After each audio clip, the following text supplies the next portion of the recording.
আসসালামু আলাইকুম। আমি সাধারণ মানুষ, বাংলাদেশি নাগরিক। বাংলাদেশে জন্ম হয়েছে, সেক্ষেত্রে আমি একজন বাংলাদেশি। এখন প্রশ্ন হইল বিমান দুর্ঘটনা, যুদ্ধ বিমান দুর্ঘটনা ঘটছে, পাইলট মারা গেছে। তো আমি তো কম বুঝি, কম জানি। যুদ্ধ বিমানটা যখন এই পাইলটটা লাস্ট ট্রেনিং, সে যুদ্ধ বিমানে একলা উড়াবে, ঠিক এর আগে অবশ্যই 4-5 জন বা 7-8 জন এই বিমানটা চেক করছে। পাইলটের সব কিছু চেক করা হয়েছে। পাইলট যেহেতু প্রথম যুদ্ধ বিমানটা একা উড়াবে, সেজন্য বিভিন্ন আয়োজন করা হয়েছে। তো প্রশ্ন হলো, যারা 7-8 জন বিমানটা চেক করছে, তারা কি কোনো ফল্ট পায় নাই? তারা কারা যে 7-8 জন বিমানটা চেক করছে? তাদেরকে সামনে আনা হোক, তারা আসুক সামনে। তারা কি চেক করছে, কি পাইল, কেন এটা ক্র্যাশ করলো, আমরা তাদের মুখ থেকে শুনতে চাই। যেহেতু বিমানটা উড়ার আগে বিমান বাহিনীর ঊর্ধ্বতন কর্মকর্তা 7-8 জন বিমানটা চেক করে থাকে, পাইলটের প্রথম একা এই বিমান উড়াবে সেজন্য। তো সেক্ষেত্রে এই 7-8 জনকে সামনে আনার জন্য বিনীতভাবে অনুরোধ জানাচ্ছি।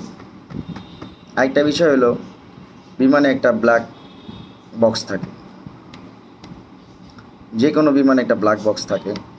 তো আমার প্রশ্ন হলো এখন যে এই বিমানে নাকি ব্ল্যাক বক্স ছিল না, এটা অসম্ভব ব্যাপার স্যাপার। এটা হতেই পারে না, কোনো বিমানে ব্ল্যাক বক্স থাকবে না, এটা হতেই পারে না।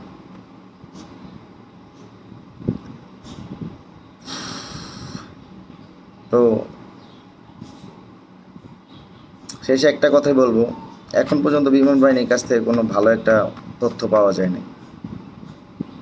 আর বিমান দুর্ঘটনার স্থানে সেনাবাহিনী কেন টিচারদের গায়ে, যারা আহত হয়েছে নিহত হয়েছে তাদের মায়ের গায়ে, সন্তান মানুষের গায়ে হাত তুলল?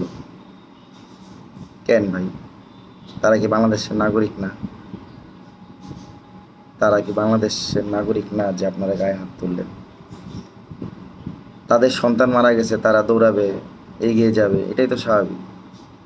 আমি বাবা, আমার সন্তান আজকে যদি এমন হতো, আমি 10 বা 20 জন মেরে হলো তো আমি সামনে চলে যেতাম। আগুন কি, আগুনে ঝাঁপায় পড়তাম, আমার সন্তান বাঁচাতে হবে। আপনারা কেন হাত তুললেন? আপনারা তো এনসিপির নতুন ছাত্রদল, ছাত্রদের যে এনসিপি দল, তাদেরকে ট্যাকেল করেন সুন্দরভাবে, তাদেরকে ট্যাঙে করে নিয়ে আসেন। তারা এখনো নিবন্ধিত হয়নি দল হিসেবে, তাদেরকে নিয়ে আসেন। আর আপনারা এখন মানুষের গায়ে হাত তোলেন। কে দিছে আপনাদেরকে এই ক্ষমতা মানুষের গায়ে হাত তোলার? সাধারণ মানুষের গায়ে হাত তোলার ক্ষমতা আপনাদেরকে কে দিছে? ডক্টর ইউনূস? ও কি দেশ চালায়? ডক্টর ইউনূস কি আমাদের নেতা? কোন উনি তত্ত্বাবধায়ক সরকার হিসেবে আসছে, উনি দেশে একটা দেশ গঠন করবেন। কি গঠন করছে 1 বছর? আজকে 1 বছরের বেশি সময় হয়ে যাচ্ছে, 1 বছর কাছাকাছি হয়ে যাচ্ছে। সে কি গঠন করছে দেশে? কোনো কিছুই তো পরিবর্তন করতে পারেনি। দেশটা যেইভাবে আছে সেভাবেই আছে। দেশের না কোনো পরিবর্তন হচ্ছে, না কোনো উন্নত হয়েছে, না কোনো, আরও মানুষ আতঙ্কে আছে। এখন মানুষ রাস্তায় বেরোতে ভয় পায়, মানুষ পুলিশের দেখলে আতঙ্কিত হয়ে যায়, কারণ রাস্তায় কোনো পুলিশ নাই। মানুষ বাজার করতে রাস্তায় বেরোতে পারে না, পাইকাররা বাজারে আসে না রাত্রেবেলা, কারণ টাকা ছিনতাই হয়ে যায়। মানুষ রাস্তায় বেরোতে পারে না, অনেক খারাপ অবস্থা দেশের প্রশাসনিকভাবে। ডাক্তার ইউনূস করছেটা কি দেশে? 1 বছর সময় হয়ে যাচ্ছে, সে দেশের করছেটা কি? সে দেশ গঠন করবে, দেশ গঠন করার পরে দেশ থেকে সে ত্যাগ করবে, দেশ থেকে সে নির্বাচন দিয়ে সে বিদায় হবে। দেশ গঠনটা কারে বলে? সে গঠনের কি বুঝে? সে একজন ব্যবসায়ী। সে যে একজন ব্যবসায়ী, সে দেশ গঠনের কি বুঝবে? আর এই যে ছাত্ররা আন্দোলন করে, কোটা আন্দোলনের নামে আন্দোলন করলো, আন্দোলন করে কি হলো? এখন আপনাদের সুবিধা দিতে হবে। সুবিধার কোটার ভিতরে পার্থক্য কি? আপনার সুবিধার কোটার ভিতরে পার্থক্য কি? কোটাটাও তো একটা সুবিধা, এত সুবিধা ভালো না, স্বাস্থ্যের জন্য ক্ষতিকর। পরিশেষে বলবো, যে দুর্ঘটনা ঘটলো অনাকাঙ্ক্ষিত, কিন্তু এর সুষ্ঠু তদন্ত হওয়া উচিত, এর সঠিক তদন্ত হওয়া উচিত, এর দায়ভার সম্পূর্ণ বিমান বাহিনীকে নিতে হবে, এর আইনের আওতায় আনা উচিত।